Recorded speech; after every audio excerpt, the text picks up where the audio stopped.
Linear equation in one variable. ಹೇಗೆ ಇದನ್ನು solve ಮಾಡೋದು ನೋಡಿ. ನಮಗೆ ಇಲ್ಲಿ ಈ ಇಕ್ವೇಷನನ್ನು ಏನು ಸಾಲ್ವ್ ಮಾಡಿ ಅಂತ ಕೇಳಿದಾಗ ನಮಗೆ ಎಕ್ಸ್ ವ್ಯಾಲ್ಯೂವನ್ನು ಕಂಡುಹಿಡಿಬೇಕಾಗಿರುತ್ತೆ. ಈ ಎಕ್ಸ್ ಜೊತೆಗಿರೋ ಎಲ್ಲ ಟರ್ಮ್ಸ್ಗಳನ್ನು ಏನು ಮಾಡ್ತಾ ಬರಬೇಕು, ಕ್ಯಾನ್ಸಲ್ ಮಾಡ್ತಾ ಬರಬೇಕು, ಅಂದರೆ ಕಳಿಸ್ತಾ ಬರಬೇಕು.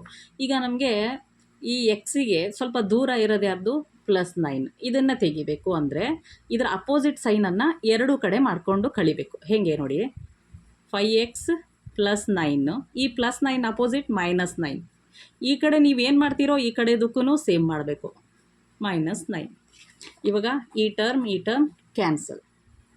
5x = 34 9 ಹೋದರೆ ಎಷ್ಟು ಉಳೀತು, 25 ಉಳೀತು.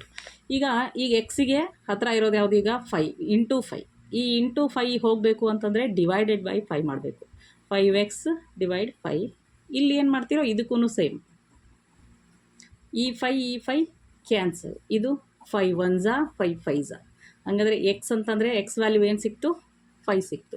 ಇದನ್ನೇ ಟ್ರಾನ್ಸ್ಪೋಸ್ ಮೆಥಡಲ್ಲೂ ನಾವು ಏನು ಮಾಡ್ಬೋದು. ಹೇಗೆ ಟ್ರಾನ್ಸ್ಪೋಸ್ ಮೆಥಡಲ್ಲಿ ಮಾಡೋದು, 5x + 9 = 34. ಈ ಪ್ಲಸ್ ಅಂದರೆ ಎಕ್ಸ್ ಜೊತೆಗಿರೋವನ್ನ ಇಟ್ಕೊಳ್ಳಿ, ಆಮೇಲೆ ಲಾಸ್ಟಿಗೆ ಕಳಿಸ್ಕೊಡ್ರೆ ಆಗುತ್ತೆ. ಈಗ 5x ಇಲ್ಲೇ ಇರಲಿ, ಈ +9 ಎಲ್ಲಿಗೆ, RHSಗೆ ಕಳಿಸ್ಕೊಳ್ಳೋಣ. ಇದು LHS ಆಗಿರುತ್ತೆ, ಇದು RHS ಆಗಿರುತ್ತೆ.